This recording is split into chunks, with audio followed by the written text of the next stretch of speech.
A disputa pela presidência da Câmara dos Deputados vai ganhando novos capítulos conforme a eleição se aproxima. E sobre essa votação, a gente conversa agora com um dos candidatos, o deputado federal André Janones, do Avante de Minas Gerais. Tudo bem, deputado? Bem-vindo aqui à Jovem Pan. Obrigado pela atenção. Bom dia, Tiago. Bom dia, Adriana. O prazer é todo meu. Estou à disposição. Deputado, o senhor classifica a sua candidatura de que maneira? Muitas vezes um parlamentar que teoricamente não tem chance de ganhar uma eleição como essa é muitas vezes intitulado como um anticandidato, uma anticandidatura. O senhor se classifica assim também ou quais seriam as chances do senhor conseguir os votos de parlamentares nessa disputa? Minha candidatura é uma candidatura popular, uma candidatura que vem do desejo de uma boa parcela da população e ela vai medir, eu tenho dito isso em vários canais de comunicação, que a minha candidatura ela vai medir o nível de descolamento do parlamento brasileiro com a sociedade. Nós temos aí uma candidatura avalizada pelo atual presidente da Câmara, Rodrigo Maia, temos uma outra candidatura avalizada pelo Palácio Planalto e a nossa candidatura que ela é avalizada por uma grande parcela do povo brasileiro. O que não dá mais é para a gente continuar ignorando a voz que vem das ruas. Só a título de exemplo rápido, quando o presidente Bolsonaro assinou a MP número 1000, que na prática reduziu o valor do auxílio emergencial de R$600 para R$300, a gente conseguiu, através de uma transmissão nas redes sociais, um recorde mundial, né? Uma transmissão que até hoje detém o recorde mundial de acesso nas redes sociais, foi a live mais assistida do mundo. E qual o reflexo disso no parlamento? Zero, nenhum. Acho que a nossa democracia, se ela está de fato amadurecida, ela exige que o clamor popular, que a voz que vem das ruas, tenha algum peso no parlamento, que ela ecoe no parlamento. O que eu estou propondo aqui não é uma eleição para a presidência da Câmara dos Deputados direta, onde a população decida quem é o presidente da Câmara. Não, não é isso que eu estou propondo. O que eu estou propondo é que a voz do povo, que o clamor popular, que a voz que vem das ruas, ela tenha algum peso em uma decisão tomada pelo parlamento. Então, eu acho que o amadurecimento da nossa democracia exige isso. Deputado, agora a pergunta chega justamente de Brasília com José Maria Trindade, que deve estar na 30ª eleição para a presidência da Câmara e do Congresso, né, Zé Maria? Já acompanhei várias.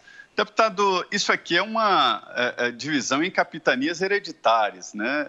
A gente vê que cada candidato ali aos cargos da mesa diretora querem um naco do poder no Congresso Nacional, no governo e na Câmara. Todo mundo quer saber de que lado vai ficar o poder.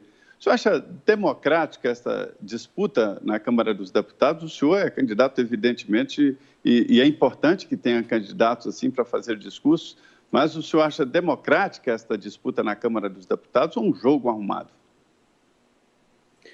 O meu conceito de democracia, ele está atrelado ao conceito de participação popular. Eu sempre utilizo a frase de Abraham Lincoln, segundo o qual a democracia é um governo do povo, com o povo e para o povo.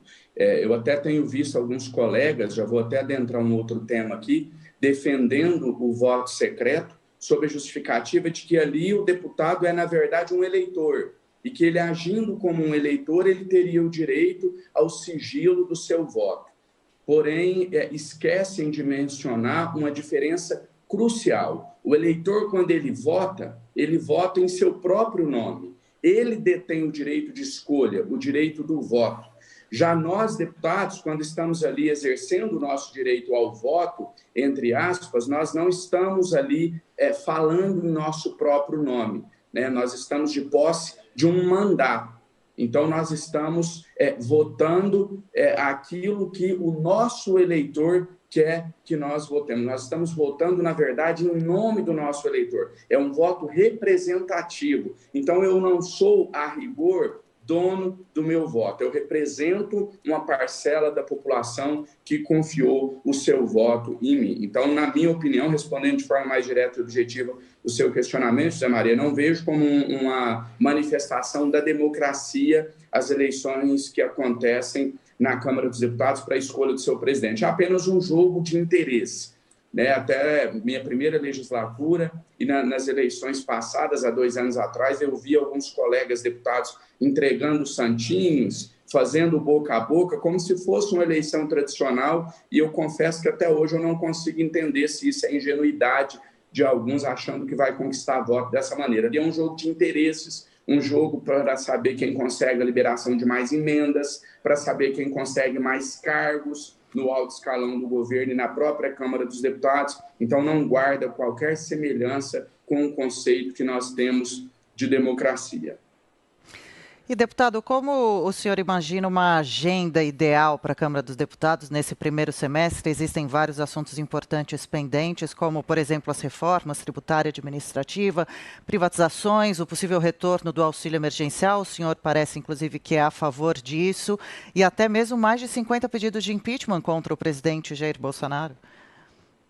Eu acredito que a pauta da Câmara dos Deputados tem que ser aquilo que é de maior interesse para a sociedade. Infelizmente, nos últimos anos, o debate, não só na Câmara dos Deputados, mas até mesmo em uma parte da imprensa, nas redes sociais, enfim, vários meios de comunicação, ele tem sido tomado por pautas ideológicas, por pautas de costumes, e as pautas que realmente fazem a diferença na vida da sociedade têm ficado em segundo plano. O slogan da minha campanha é "A pauta é o povo". Pode parecer um tanto populista, mas quem está me assistindo de casa sabe exatamente o significado dessa pauta. O exemplo que você acabou de colocar do auxílio emergencial é um deles. O auxílio emergencial não é pauta de direita, não é pauta de esquerda. Você tem eleitor do Bolsonaro passando fome, sem emprego, sem renda, assim como você tem eleitor da esquerda. Então, eu acho que a Câmara dos Deputados tem que priorizar na sua pauta aqueles assuntos que são de interesse da maioria da sociedade, que conseguem unir o todo. Reforma administrativa, a gente precisa adentrar essa discussão, iniciar logo, colocar para ser votada, mas após um amadurecimento, uma maior discussão entre o parlamento e entre a sociedade. A gente precisa contar para a sociedade